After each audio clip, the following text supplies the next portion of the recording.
വിളിച്ചാൻ വേണ്ടിയിട്ടു എൻ്റെ ദിനകൃത്യങ്ങളൊക്കെ നിത്യകർമ്മങ്ങളൊക്കെ കഴിഞ്ഞ് അവിടെ ചെന്ന് നോക്കിയപ്പോൾ ഭക്ഷണം കഴിഞ്ഞ് അവിടെ വന്ന് നോക്കിയപ്പോൾ തോടര എവിടേക്കോ പുറപ്പെടും. പോവാനായിട്ട് ആരംഭം തോടരെ ഇതെന്തേത് എവിടേക്കോ അങ്ങ് പോവാൻ ഭാവിക്കുകയാണല്ലോ. ഞാൻ പോവാൻ ഭാവിക്കുകയാണ്, തന്നോട് പറയണം വിചാരിച്ചാണ്. എവിടേക്കാ പോണത്? ഞാൻ തീർത്ഥസ്നാനത്തിന് പോവാ.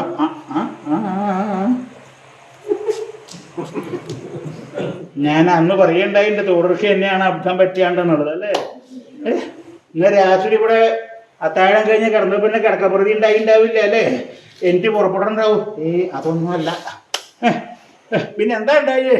ഇന്നലെ രാത്രി അങ്ങോട്ട് ഉറങ്ങിയല്ലോ. ഉറങ്ങാൻ അങ്ങോട്ട് ഭാവിക്കുമ്പോഴാണ് ഒരു നിലവിളി കേട്ടു. നിലവിളി കേട്ട് ആരാ നിലവിളിക്കണത് നോക്കിയപ്പോൾ ഒരു ബ്രാഹ്മണൻ ഒക്കെ വിളിക്കണതാ. ആരുടെ നോക്കിയപ്പോൾ അവിടെ ഒരു വിശിഷ്ടനായിട്ടുള്ള ബ്രാഹ്മണനാണ്, ബോധനൻ എന്നാണ് അദ്ദേഹത്തിന്റെ പേര്. അസംഖ്യം പശുക്കളുള്ള ആളാണ് അദ്ദേഹത്തിന്റെ. ആ പശുക്കളെ ഏതോ കള്ളന്മാര് വന്ന് മുട്ടിച്ചു കൊണ്ടുപോകും. രക്ഷിക്കണേ രക്ഷിക്കണേ എന്നാ. ഇത് കേട്ടപ്പോ സംശയം ഉണ്ടായില്ല. ഞാൻ അവിടെ എണീറ്റു പോയി. ആയുധങ്ങളൊക്കെ ജ്യേഷ്ഠന്റെ ഭവനത്തിലാണ്.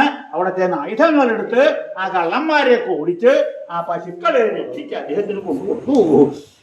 അങ്ങനെ ആയുധം എടുക്കാൻ വേണ്ടി ജ്യേഷ്ഠന്റെ ഭവനത്തിൽ ചെന്നപ്പോ പത്നീസമേതനായിട്ട് അദ്ദേഹത്തിനെ കണ്ടു. ആ കണ്ടതുകൊണ്ട് ഒരു സംവത്സരം തീർത്ഥസ്നാനത്തിന് പോവുകയാണ്. പ്രതിജ്ഞാഭംഗം വന്നു അല്ലേ. അതെ, തീർത്ഥസ്നാനത്തിന് പോവുകയാണ്. ഒരു സംവത്സര കാലം ഉണ്ടല്ലേ, ഒരു സംവത്സര കാലം ഉണ്ട്. പോവുകയോ വലിയ താമസമില്ല. എല്ലാവരോടും യാത്ര പറയണം, അങ്ങോട്ട് പോകണം, അത്രേ ഉള്ളൂ. ഒരു സംവത്സരം. അതെ അതെ.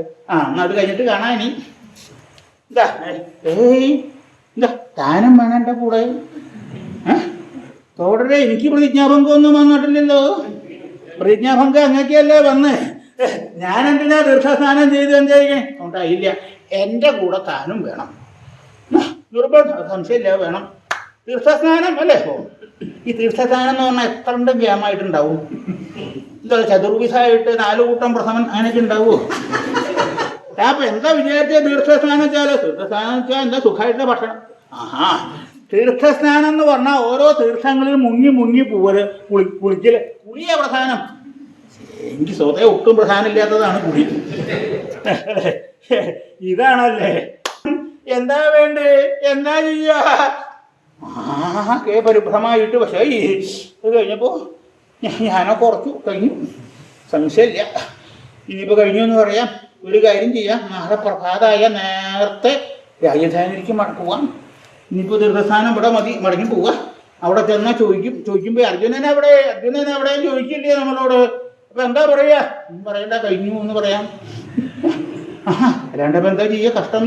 നമുക്ക് പറയാനാണെങ്കിൽ സങ്കടം, കേൾക്കണവർക്കൊക്കെ സങ്കടം. എന്താ ചെയ്യുക? ഓരോരുത്തർക്ക് അനുഭവിക്കുകയല്ലേ, നിർത്തിയില്ല. എത്ര കേമനായിട്ടും കാര്യമില്ല. സിദ്ധി കൂടാനുള്ള കാലത്ത് സിദ്ധി കൂടുമല്ലോ. ഏതായാലും സിദ്ധി കൂടി കഴിഞ്ഞാൽ പിണ്ടമൊക്കെ മഹാകേമായിട്ടുണ്ടാവും. അതിൻ്റെ ആദ്യസ്ഥാനം ഞാൻ തന്നെയാവും. ആദ്യവസാനമൊക്കെ വേണമല്ലോ. കേമായിട്ട് ഉത്സാഹിക്കും. പിണ്ടം കഴിഞ്ഞാൽ അദ്ദേഹത്തിൻ്റെ നില നോക്കുമ്പോൾ ഏതാണ്ട് 12-ാം മാസം ഉണ്ടാവും. അത് കേമായിട്ട് തന്നെ ഉണ്ടാവുക. 12-ാം മാസം ഉണ്ടാവുമ്പോൾ അതിൻ്റെയും ഒക്കെ ഞാൻ തന്നെയാവും. ആദ്യവസാനം ഞാനാണ് ഉണ്ടാവുക. അങ്ങനെ 12-ാം മാസം ആദ്യവസാനം ഉണ്ടാവുമ്പോൾ ആദ്യത്തെ ഇലയ്ക്കും അവസാനത്തെ ഇലയ്ക്കും ഞാൻ വേണമല്ലോ. ആദ്യത്തെ ഇലയ്ക്ക് തന്നെ ഇരിക്കും. അങ്ങനെ ഓരോ പദാർത്ഥങ്ങൾ ഇങ്ങനെ വിളമ്പി വന്ന് പ്രഥമൻ അങ്ങനെ വിളമ്പുമ്പോൾ ഏത് പ്രഥമനാണ് ഉണ്ടാവുക നിശ്ചയില്ല. ഇനി പടപ്രഥമനാണോ അടപ്രഥമനാണോ നിശ്ചയില്ല. ഏതായാലും എനിക്ക് ഒരുപോലെയാണ്. വിളമ്പിയ ചീറ്റി പിടിച്ച് ഇത്രയും മനോരാജ്യം അങ്ങോട്ട് വിചാരിച്ചുകൊണ്ടിരിക്കുമ്പോഴേക്കും വെളുപ്പം കാലാവറായി. പ്രകാശം നിൽക്കണേ. ആ സമയത്താണ് ആ നദിന്ന് അദ്ദേഹം പൊങ്ങി വരണുണ്ട്. ആരാ ആരാ ആരാ? ഞാനാ ആര് ആരാ?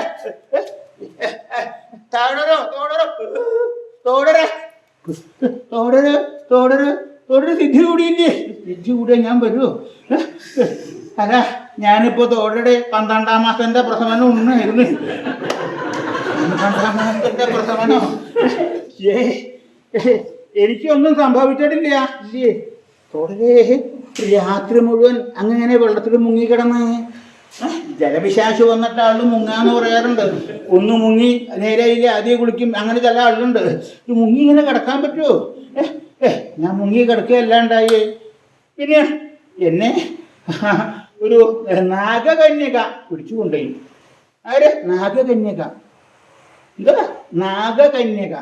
നാഗകന്യക എന്ന് പറഞ്ഞാൽ നാഗം എന്ന് പറഞ്ഞാൽ പാമ്പ്, കന്യക എന്ന് പറഞ്ഞാൽ പാമ്പിഷി അല്ലേ? പാമ്പിഷി അല്ല, നാഗകന്യക. കുളത്തിന്റെ ഭാഗത്തൊക്കെ ഇങ്ങനെ എഴിഞ്ഞു പോണ കാണാറുണ്ട്. അതല്ലേ ഇത്? അങ്ങനെയുള്ളതല്ലേ? അതല്ല, അത് നാഗകന്യകയാണ്.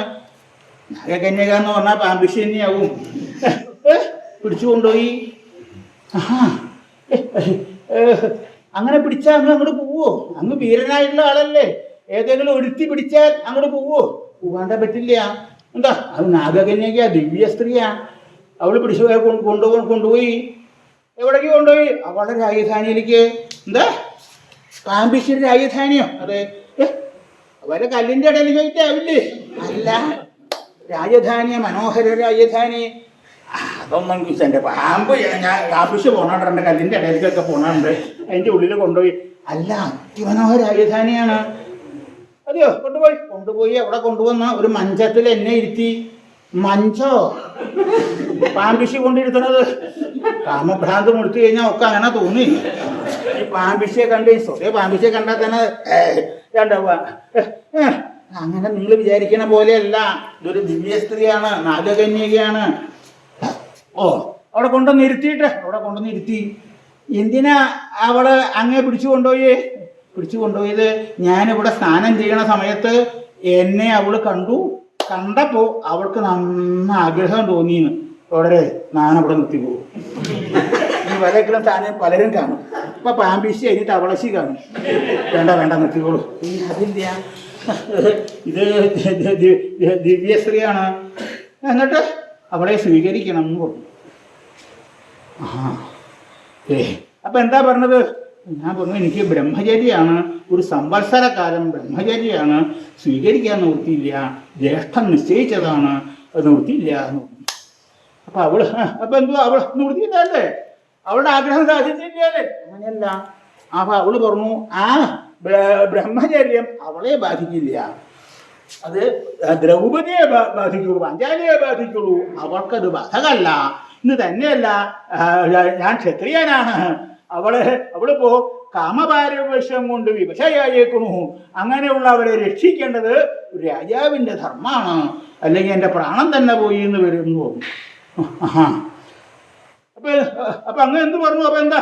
അപ്പൊ അവള് പറയണത് പരമാർത്ഥാണ്, ധർമ്മമാണ് എന്ന് ഞാൻ ഉറപ്പിച്ചു. ഇങ്ങനെയുള്ള സമയത്തൊക്കെ അവള് പറയണതാണ് ധർമ്മം. എന്നിട്ട് ഞാൻ നിശ്ചയിച്ചതായിട്ടുള്ള ശ്രീനാരദ മഹർഷിയെയും ജ്യേഷ്ഠനെയും സ്മരിച്ചും കൊണ്ട് അവളെ സ്വീകരിച്ചു. അവളോടുകൂടി രാത്രി അവിടെ കഴിഞ്ഞു. അങ്ങനെയുണ്ടായി. ശിവ, ഞങ്ങളിവിടെ പരിഭ്രമിച്ചതിനൊരു അവസാനമില്ല അല്ലേ? എന്നിട്ടോ പ്രഭാതമായ സമയത്തെങ്കിൽ അവൾക്ക് ഒരു പുത്രനുണ്ടായി. ഇതെന്ത് കഥ? രാത്രിയിൽ അവിടെ ചെന്നു, അവളെ വിവാഹം ചെയ്തു, അവളോടുകൂടി കഴിഞ്ഞു, അവൾ ഗർഭമുണ്ടായി, ഗർഭം പൂർണ്ണമായി പ്രസവിച്ചു അല്ലേ? അതെ. ബ്രഹ്മചര്യത്തിന്റെ ഒരു വൈഭവം. ഒരു രാത്രി കൊണ്ട് ഇത്രയൊക്കെ സാധിക്കണമെങ്കിൽ ഇത്രയും വൈഭവം ഉണ്ടെന്ന് ഇപ്പോഴാണ് മനസ്സിലായത്. സോദരേ, എന്നിട്ട് പുത്രനുണ്ടായി, കൂടിയും ചെയ്തു. സോദരേ, എൻ്റെ അഭിപ്രായം ഇവിടെ തീർത്ഥസ്ഥാനം ഇവിടെ നിർത്തിക്കോളൂ, നമുക്ക് മടങ്ങിപ്പോവാം. അതല്ല ഈ കാര്യം എപ്പോഴാവും. എന്താ ഇങ്ങനെ സന്തതി ഇല്ലാത്ത ഒരു അനവധി ഉണ്ടാവും. ഈ കഥ ഇപ്പോൾ ലോകപ്രസിദ്ധവും അങ്ങേപ്പോലുള്ള ഒരു ചെയ്ത പ്രസിദ്ധവും. ഇനി അടുത്തേക്ക് ചെല്ലുമ്പോൾ സന്തതി ഇല്ലാണ്ട് വന്നു പറഞ്ഞാൽ വേറെ ഒരു ജലജന്തുവും വരിക. അങ്ങനെ ഓരോ തീർത്ഥത്തിലും ഓരോ ജന്തുക്കളായാൽ ഈ തീർത്ഥസ്നാനം കഴിയുമ്പോഴേക്കും അങ്ങയുടെ സന്തതി ലോകം നിറയും. അതുകൊണ്ട് നിർത്തുക. അങ്ങനൊന്നും സംഭവിക്കില്ല എന്നൊക്കെ പറഞ്ഞു.